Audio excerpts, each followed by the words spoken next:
உழவாரப் பணி என்பது நம்முடைய சமயம் வலியுறுத்தி இருக்கிற ஒரு மகத்தான செய்கை. கையில் உழவாரப் படையாளி என்று அழைக்கப்பட்ட நாவுக்கரசர் பெருமான் அதை இடையறாமல் செய்தார்.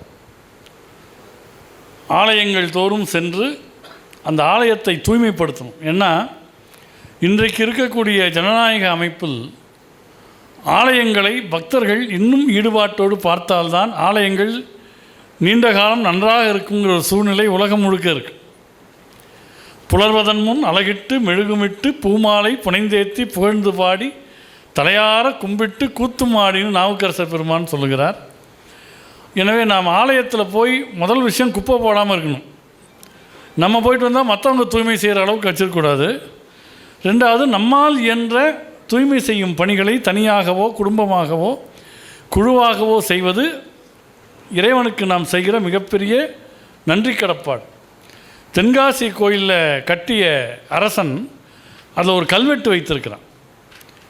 என் பெருமையை பார்த்தீங்களா, நான் எவ்வளோ பெரிய கோயில் கட்டியிருக்கலாம் வைக்கல. அவன் என்ன சொல்கிறான்னா, வருங்காலங்களில் இன்னும் எத்தனை நூற்றாண்டுகள் போனாலும் இந்த கோயிலிருந்து ஒரு கல் கீழே விடும் என்றால் அதை எடுத்து யாராவது மறுபடியும் வைப்பார்கள் என்றால் அவர்கள் திருவடியை இப்பொழுதே நான் வணங்குகிறேன்னு அந்த அரசன் எழுதியிருக்கான். இதுதான் திருக்கோயில் தொண்டினுடைய ஒரு முக்கியத்துவம்னு நினைக்கிறேன்.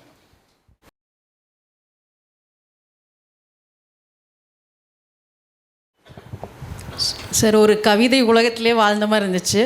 1.5 hours. தேங்க்யூங்க சார். அவர் நாத்திகராக இருந்தாருன்னு சொன்னீங்களா, அது எந்த வயசு வரைக்கும் அப்படி இருந்தார்? அதுக்கப்புறம் செகண்ட் கொஸ்டின் வந்து, ஒரு வேளை எல்லோரும் பேசுகிறாங்கன்னா ஒரு ட்ரிங்க்ஸ் போட்டால் மட்டும்தான் அந்த பாட்டு வருமா, இல்லை இல்லைனாலும் அவர்னால பாட முடியுமா? எல்லாருமே ஜென்ரலாக அப்படி தான் சொல்கிறாங்க. அதான் 2 டவுட்டுங்க சார். அதாவது ஒரு கவிஞர் வந்து எழுதினார், கண்ணதாசனை போல் தண்ணி அடித்தால் கவிதை வரும் என்றார்கள், நானும் அடித்தேன், வந்தது கவிதை எல்லாம் வாந்தினார். இதில் 2 விஷயம், 2 கேள்விகளுமே முக்கியமான கேள்விகள் தான். அவருடைய ரொம்ப இளமை பருவத்தில் அவர் வாழ்ந்ததே 54 வருஷம்தான். அதாவது ஒரு 7-8 ஆண்டுகள், மேபி ஒரு 20-25 வயதுக்கு மேலே கொஞ்ச காலம் அந்த வெகு விரைவில் அந்த மாயை கழிந்தது.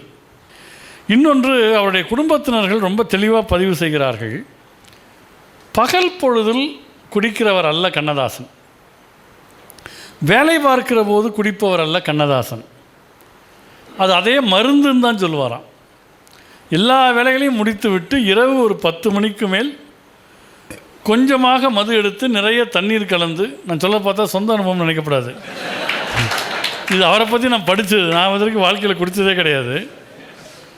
அதை வந்து இரவு ஒரு 10:30 மணிக்கு மேலே ஒரு ரிலாக்ஸேஷனுக்காக மிக குறைந்த அளவு அருந்துவது தான் அவருடைய இயல்பு. இது என்ன பிரச்சனைனா, அது அவரே சொன்னதுனால் வெளியில் தெரிஞ்சு போச்சு.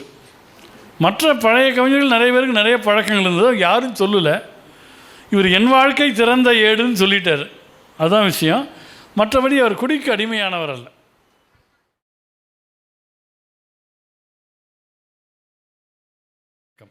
தனிப்பட்ட ஒரு கேள்வி, உங்களுக்கு மரபின் மைந்தன்கிற பேர் வர காரணத்துக்கு ஒரு சுவையான அனுபவம் இருந்திருக்கும், அது எங்களோட பகிர்ந்துக்கிட்டிங்கன்னா ரொம்ப சந்தோஷம். அது வந்து என்னுடைய புனைப்பெயர் தான். அது ஒரே நேரத்தில் முத்தையான்னு நிறைய பேர் இருப்பாங்க. எனக்கு வந்து சின்ன வயசுலேருந்தே இந்த மரபு இலக்கியங்களில் ஈடுபாடு. அதனால் இப்போது முல்லை முத்தையா, அந்த முத்தையா, இந்த முத்தையான்னு இருக்கிறப்போ தனியாக தெரியறதுக்காக மரபின் மைந்தன்கிற புனைப்பெயரில் எழுத ஆரம்பித்தேன். அப்புறம் பேச்சுத்துறையிலும் கடவுள் அருளால் ஓரளவு வந்த பிறகு அவங்க எல்லாத்தையும் 2 சேர்த்து மரபின் மைந்தன் முத்தையான்னு அடையாளத்துக்காக, எந்த முத்தையான்னு கேட்க இப்போ அப்படி தான் கேட்குறாங்க, அது வேறு விஷயம்.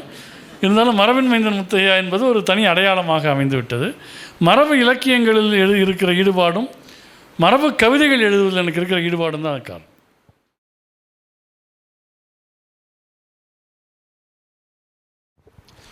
ஐயா வணக்கம்ங்க. வணக்கம்.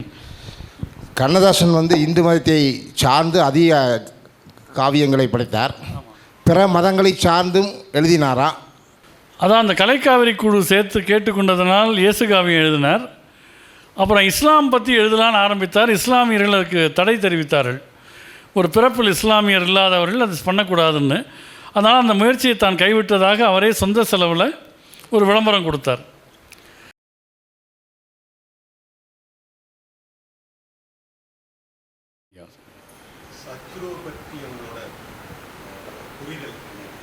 சரி, அதாவது இளந்தேவன் சத்குருவை பற்றி கேட்குறாங்க. சத்குரு பற்றி உங்கள் புரிதல் என்னென்னு கேட்குறாங்க. கவிஞர் இளந்தேவன் வந்து சொன்னார், எந்த ஞானியையும் இந்த உலகம் சரியாய் புரிந்ததாய் சரித்திரம் இல்லை. உலகம் அப்படி புரிந்து கொண்டு விட்டால் அடுத்த ஞானிக்கு அவசியம் இல்லைன்னார். அந்த மாதிரி நம்முடைய காலத்தில் வாழுகிற ஒரு மிகப்பெரிய ஞானி சத்குரு அவர்கள். நம்முடைய தர்மம் கண்டெடுத்த ஒரு மிகப்பெரிய யோகி. வேறு சில உள்நோக்கத்தோடு பல தவறான கருத்துக்களை பரப்பினாலும் 1996 ஈஷாவில் இருப்பவன் என்ற முறையில் இந்த பொய் பிரச்சாரங்களை நாம் கண்டுகொள்வது கிடையாது. அவர் எல்லாத்தையுமே பழிச்சொற்களுக்கு பதில் சொல்வது கிடையாது, ஆனால் செயல்களால் பதில் சொல்வார். ஒரு ஞான மரபை கொண்டு வந்து இப்போ உலகத்தில் வந்து பல பெரிய ஆதீனங்கள்கிட்டலாம் நான் தனிப்பட்ட முறையில் பேசியிருக்கேன். தென்னாடுடைய சிவனை போற்றி எந்நாட்டவர்க்கும் இறைவாக போற்றின்னு நம்ம சொல்கிறோம். இந்த மகா சிவராத்திரி கொண்டாட்டத்தின் மூலம் உலகம் முழுக்க சிவராத்திரிங்கிற விஷயத்தை கொண்டு செலுத்திய பெருமை சத்குரு அவர்களுக்கும் பெரிய பங்கு உண்டு. இப்போ அங்கே வந்து பார்த்திங்கன்னா வெவ்வேறு லெபனான் உட்பட வெவ்வேறு நாடுகளை சார்ந்தவர்கள் ருத்ராட்சம் அணிந்து திருநீர் அணிந்து சிவநாமத்தை சொல்வதை பார்க்க முடியும். ரெண்டாவது, சமூகத்தில் நமக்கு நிறைய பிரச்சனை இருக்குது. அந்த பிரச்சனைன்னு பார்க்காம அதுக்கு என்ன தீர்வு என்று ஒரு அணுகியதனால்தான் இன்றைக்கி 13.4 கோடி மரங்களை நட்டு வளர்க்கிற இயக்கமாக ஈஷா இருக்குது. வெறுமனே நட்டுட்டு போயிடல, அதுக்கு வந்து ஒரு ஃபாலோ அப் பண்ணி பார்க்குறாங்க. இந்த மண்ணுடைய தன்மை கெட்டுப்போகக்கூடாது என்பதற்காக மரம் சார்ந்த விவசாயம், இயற்கை முறை விவசாயத்தை வலியுறுத்தி பல்லாயிரக்கணக்கான விவசாயிகளை கொண்டு மண் காப்போம் என்கிற இயக்கத்தை உலகம் முழுக்க அவர் கொண்டு செலுத்தினார். சேவ் சாயில் என்று அதற்கு பெயர். அவரிடம் பயிற்சி பெற்றவர்கள் ஒரு 70-80 வருஷம் ஆகும் நிலத்தின் அங்கக கரிமத்தை மேம்படுத்துவதற்கு என்ற நிலையில் 3-4 ஆண்டுகளிலேயே அதை மேம்படுத்தி இப்போ ஐநா விருதெல்லாம் வாங்கியிருக்காங்க. இந்தியாவின் ஒரே இயற்கை விவசாயி வள்ளுவன் என்பவர் ஈஷாவினுடைய வழிகாட்டுதலால் மண்ணினுடைய அங்கக கரிமத்தை பெருமளவு மேம்படுத்தி ஐநா சபை விருது வாங்கியிருக்கிறார். ஆக இப்படி பல சமூக மேம்பாட்டு முறைகளை கொண்டு செலுத்துகிற ஒரு ஞானியாக, யோகியாக, மாபெரும் ஆன்மீக தலைவராக சத்குரு அவர்கள் திகழ்கிறார்கள் என்று நான் சொல்ல விரும்புகிறேன்.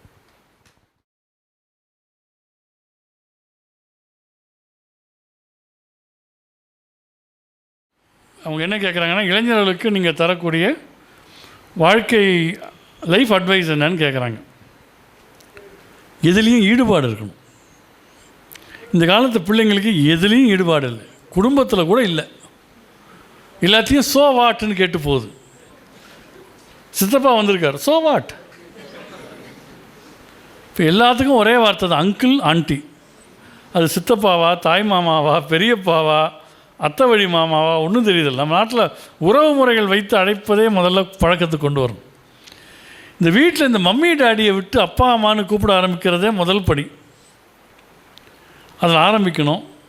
எல்லாத்துலேயும் ஈடுபாடு இருக்கணும், பற்று இருக்கணும். இதுக்கு வாழ்க்கை வாசகம் நான் ஒன்று வச்சுருக்கேன். அவங்க கேட்டாங்க, இளைய தலைமுறைக்கு நீங்கள் என்ன சொல்ல? நானும் ஒரு இளைய தலைமுறைங்கிறதுனால கண்ணதாசன் எழுதிய 3 வரிகள் தான் எனக்கு வாழ்க்கை வாசகம். இப்போ நீங்கள் பெரிய பெரிய கம்பெனிக்கெல்லாம் மிஷன் ஸ்டேட்மெண்ட்னு வச்சுருப்பாங்க. என்னுடைய கருத்து, ஒவ்வொரு தனி மனிதருக்குமே லைஃப்பில் ஒரு மிஷன் ஸ்டேட்மெண்ட் இருக்கணும். அப்படி நான் வைத்திருக்கிறது கண்ணதாசனுடைய வரிகள். அதை தான் நான் உங்களுக்கு பரிந்துரை பண்ணுறேன். காதலில், உறவினில், கலைகளில், உணவினில், ஈதலில், புறத்தலில், இயற்கையை ரசித்தலில், வாழ்தலில் பற்றுவை, வாழ்க்கையை கற்றுவை.